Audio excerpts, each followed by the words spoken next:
제가 애청하는 프로그램이 나는 가수다인데 여기 강사분이 여러 분 계셔가지고 나는 강사다를 하고 있는 기분이 드네요. 네, 평점 좀 많이 주시기 바라고요. 저는 소셜미디어가 지금 어디까지 와 있고 그리고 지금 그래서 어떻게 활용돼 가지고 어떤 일이 벌어지고 있고 앞으로 어떤 일이 또 가능할지 그런 거에 대해서 말씀드리겠습니다. 소셜미디어가 지금 어디까지 왔는지 세 가지 측면에서 보도록 하겠습니다. 먼저 양적인 측면. 네. 지금 소셜미디어 이용하는 트위터나 페이스북 인증 사용자가 350만에서 각 400만 정도를 헤아리고 있습니다. 합하면 700에서 800만 정도고요.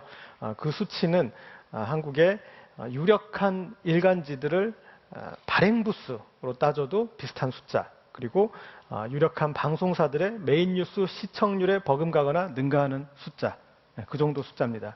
그 다음 질적인 겁니다. 예.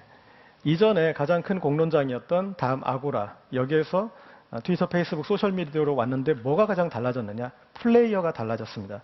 다음 아고라에서 가장 유명한 논객 누구였습니까? 잡혀가기도 했었던 미네르바였죠. 미네르바는 전문가였습니까? 전문가는 아니었죠. 전문적 식견을 지닌 매니아이긴 했지만 그렇게 그 전에 인터넷 공론장에서는 그런 매니아적인 분들이 오피니언 리더층을 형성했었고요. 트위터, 페이스북에 와서는 정말 유명한 전문가, 유명한 정치인, 유명한 연예인, 유명한 스포츠 스타, 대학 교수님들 그런 분들이 한다는 거죠. 비유하자면 기존의 인터넷 공론장은 조기 축구였고 지금 이제 K리그로 승격을 한 겁니다. 그 승격한 K리그에서 제일 또 중요한 게 바로 이런 사람들입니다. 기자들이죠. 무슨 얘기냐? 이 소셜미디어를 가장 적극적으로 활용하는 사람들이 기자, PD, 아나운서, 리포터, 작가, 미디어 종사자들입니다. 무슨 얘기냐면 소셜미디어에서 이슈가 된 얘기들은 반드시 뉴스 혹은 시사 프로그램 혹은 라디오 이런 쪽으로 재확산된다는 거죠. 이런 확산 구조를 가지고 있기 때문에 소셜미디어가 이슈의 압구정동이 될 수 있는 겁니다.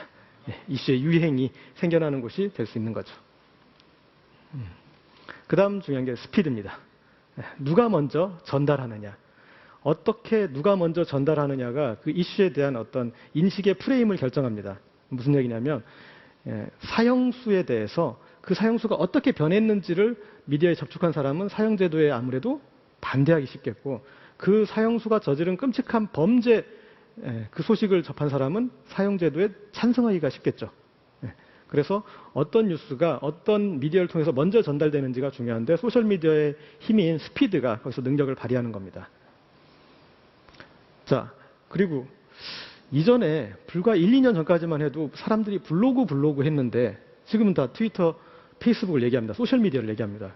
그러면 도대체 뭐가 달라졌는지 그때까지만 하더라도 어떤 뉴미디어의 총화가 블로그였는데 이게 어떻게 달라진 건지 그 차이를 말씀드리겠습니다. 블로그는 뉴스 생산의 민주화를 이루어준 서비스였습니다. 기존의 언론사와 기자가 독점했던 미디어의 금난 정권이 패해서 미디어 난전이 펼쳐진 거죠. 정말 하늘의 별과 같이 많은 블로그들이 등장해서 뉴미디어 환경이 형성됐는데 그러나 이 블로그들이 많아졌다고 해서 기존의 미디어가 망하거나 패러다임이 변하는 거 그런 건 아닙니다. 비유하자면 우리가 자가용 1000만 시대 혹은 2000만 시대가 됐다고 해서 택시가, 버스가, 지하철이 사라지는 게 아니지 않습니까? 그것과 마찬가지로 기존의 미디어는 존재하고 이렇게 블로그가 따로 하늘의 별과 같이 존재하게 됐는데 이런 트위터와 소셜미디어로 가면서 그 별들이 별자리를 형성하게 됐다는 거예요.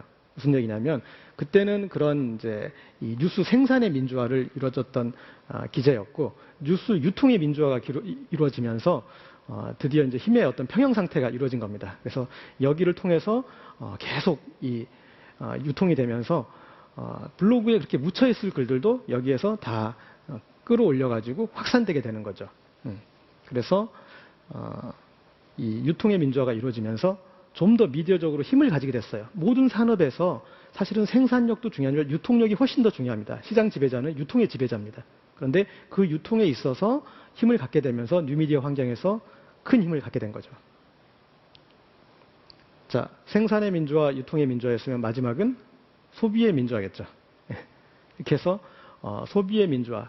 우리가 이 디지털 환경이 발전하면 디지털 디바이드, 정보 격차가 생길 것이라고 예상을 했습니다. 그래서 더 많이 배운 사람, 더 돈이 많은 사람들은 더 많은 정보를 얻어서 더 부유해지고, 가난한 사람, 덜 배운 사람들은 정보를 덜 얻어서 더 가난해질 것이다. 이렇게 디바이드가 생길 줄 알았는데, 이런 그 촘촘한 이런 정보의 유통망, 소통망이 형성되면서 그 격차가 극복되는 것을 우리가 지금 목격하고 있습니다. 그래서 이렇게 생산의 민주화, 유통의 민주화, 소비의 민주화를 이뤄낸 소셜미디어가 어떻게 우리 사회를 변화시키고 있는지를 보겠습니다. 뉴스의 패자 발전. 슈퍼스타 K2의 허각이 어떻게 스타가 되고 이 1등이 됐습니까? 방송사 사장이 허각으로 우승시키자 결정을 했습니까? 아니면 뭐 유명한 기획사 사장이 허각을 우승시키면 우리가 키워보겠다, 그렇게 해서 된 게 아닙니다. 전 국민이 ARS 투표를 하고 문자 투표를 해가지고 으쌰 해서 허각을 누구도 부인할 수 없는 스타로 만들어냈지 않습니까? 그런 식으로 아까 얘기했던 그런 생산망과 유통망을 통해서 전 국민이 으쌰 해가지고 이슈를 만들어낸 겁니다. 그래서 여전히 유력한 신문사에서 이슈를 만들어낼 수 있고, 유력한 방송사에서 만들어내고, 또 포털에서 만들어낼 수 있지만 패자부활전도 가능해졌다. 그렇게 보시면 될 것 같습니다. 그래서 또 망이 형성됐다 보니까 누구나 어떤 이 망에 의존해서 자신의 억울함을 올릴 수 있는 그런 형성이 됐습니다. 그리고 이 망은 보도망과는 달라서 이 감정이 공감과 교감이 오가는 그런 망입니다. 그래서 예전에는 한진중공업 파업이든 아니면 대학생 반값 등록금 시대, 이거에 대해서 봤을 때 저 사람들은 왜 저러고 살아? 그리고 저런 일을 하는 사람은 따로 있는 것 같아. 나랑은 다른 사람인 것 같아. 생각을 했는데 이제 좀 교감을 해서 이 대학생들이 다치지 말아야 될 텐데, 노동자들이 무사히 해야 될 텐데, 뭔가 그 타워 크레인에 올라가 있는 그 노동자를 바라보는 내가 친구의 눈으로, 친척의 눈으로 이렇게 바라보는 그 감정의 교감 상태가 생긴 게 어떤 미디어의 진화라고 볼 수 있겠죠. 그렇게 해서 소외가 극복되는 거죠. 서로 소통하면서 뭔가 누군가 내 목소리를 들어주고 있고, 나에게 관심을 쏟아주고 있고, 나를 위로해주고, 그리고 또 나에게 여러 가지 또 제안도 하는 그런 망의 구축이 이루어진 거죠. 자, 여기에서 그럼 이제 우리의 지상 과제, 소통, 대통령한테도 소통하라 하고, 정치인한테도 소통하라 하고, 뭐 회사에서도 소통, 가정에서도 소통, 소통이 화두인데, 이 소통의 프레임을, 패러다임을 어떻게 바꿨느냐 보겠습니다. 일단 이 한국적인 환경과 외국의 환경이 다릅니다. 우리가 소셜미디어가 훨씬 더 활성화되는 데는 몇 가지 이유가 있습니다. 한글의 특수성도 있고요. 영어 140자로 표현할 수 있는 정보의 양과 한글 140자로 표현할 수 있는 정보의 양이 너무나 차이가 다릅니다. 더 많아요. 그래서 우리는 140 받고 140 더 할 수가 있어요. 더 소통적이에요. 그리고 우리 문화의 특수성도 있습니다. 이를테면 펌질, 트위터에서는 RT, 그게 훈련이 돼 있죠. 카피 레프트, 좋게 말하면. 어쨌든 그런 것들을 통해서 우리는 훨씬 더 확산성이 있다라는 그런 거고요. 그 다음에 이제 어떤 소셜미디어의 약간의 좀 특성들도 조금은 이렇게 개념을 잡으시면 좋습니다. 트위터, 페이스북과 미니홈피, 미투데이. 간단한 차이는 한국 서비스이냐 외국 서비스냐 차이죠. 근데 그보다 더 중요한 차이는, 원래 소셜미디어는 가장 먼저 발달된 그 서비스를 10대, 20대가 쓰게 돼 있습니다. 가장 인터넷에 친화적인 세대죠. 그 세대가 쓰게 돼 있는데, 한국에서는 토종, 미니홈피, 미투데이를 10대, 20대가 쓰고 있었고요. 그 뒤에 트위터, 페이스북이 들어와서 그 위에 얹어졌어요. 그래서 트위터는 30, 40대, 페이스북은 50, 60대에서 헤비 유저층이 생겼습니다. 그래서 기존의 인터넷 문화와는 정말 다른 게 생겼어요.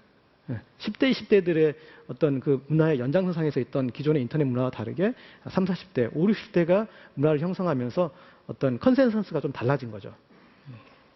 그리고 트위터, 미투데이와 페이스북, 미니홈피 차이는 어떤 서비스 성격의 차이입니다. 트위터나 미투데이는 바로바로 주고받는 어떤 게시판의 전통, 메신저의 전통, 그런 소통의 전통에 있어서 좀 더 소셜 미디어적이고 페이스북 미니홈피는 예전에 자기 홈페이지 혹은 블로그 그런 아카이브의 전통에 있는 좀 더 관계지향적이죠. 그래서 소셜 네트워크 서비스적인 그런 차이도 있고요. 그래서 그 내부에서도 좀 차이들을 인식하시면 좋고요. 자, 이렇게 해서 나타난 현상 중에 하나.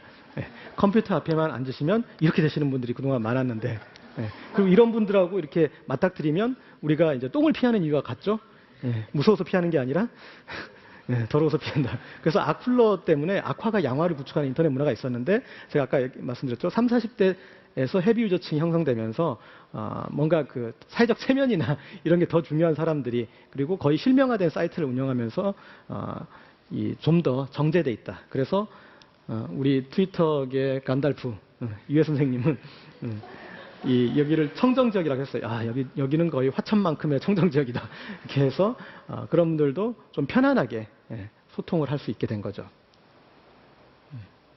그렇게 해서 만들어진 소통 모형. 여기서 중요한 건 쌍방향 소통이 삼방향 소통으로 진화했다는 겁니다. 우리가 그동안 소통을 좋은 소통, 나쁜 소통 나눌 때 늘 얘기했던 게 일방적인 소통은 나쁜 소통, 쌍방향적인 소통은 좋은 소통 그렇게 얘기를 했어요. 그런데 쌍방향적인 소통은 인터넷을 통해서 구현된 모형입니다. 뭐 기사를 예를 들자면 기자들한테 다시 피드백으로 이메일도 보낼 수 있게 되었고 또 나중에 기사 밑에 서로 댓글로 논쟁도 할 수 있게 됐고 그런 피드백이 가능해졌어요. 그건 인터넷 모형이고요.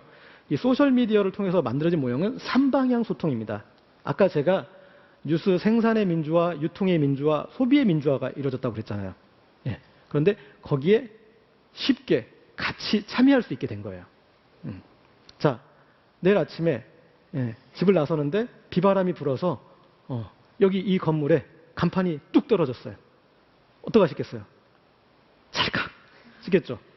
그리고 트위터에 올리는 겁니다. 뭐라고? 대박 올리시겠죠? 이렇게 올리는 게 그날 어떤 뉴스보다도 어떤 방송보다도 빨리 올리시는 거예요. 이렇게 큰 건물에 이렇게 큰 간판이 떨어져서 뭐 이 어떤 상황이었다. 그래서 그날 트위터에 가장 많이 그게 유통되면 그게 퍼지게 되면은 그날 대한민국에서 가장 유력한 뉴스 생산자가 되시는 거예요. 아주 간단한 경험이 되는 거죠. 그리고 같이 트위터에 이런 일이 있어 저런 일이 있어 하면서 본인이 그 유통에 같이 참여를 하게 되는 거예요. 단순한 소비자가 아니라. 그렇게 생산과 유통과 여기 소비의 같이 이게 결합하면서 드디어 이런 소셜미디어를 본격적으로 이용하시는 거예요. 그게. 이런 트위터가 저에겐 무엇이었냐, 우리 또 기자에겐 무엇이었냐, 제 눈과 귀를 확장시켜주고 그리고 제 입을 더 크게 만들어줬던 그런 경험을 했고요. 그리고 기자들도 억울할 때가 있습니다. 어디다 하소연할까요? 소셜미디어에 하소연을 합니다. 그리고 기자들이 또 사회 참여를 할 때 예전에 모든 시민은 기자다 하는 오마이뉴스 명제가 있지 않았습니까? 그 명제가 지금 이제 모든 기자는 시민이다로 간 거예요.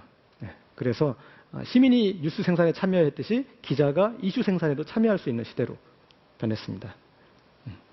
그리고 여기에 이제 이 소셜미디어의 지배자들, 그들은 우리가 흔히 얘기하는 소셜 테이너들이죠. 이런 소셜미디어를 통해서 우리가 경험했던 것을 한마디로 요약하면 언론이 보도할 때 트위터는 행동한다 이거거든요.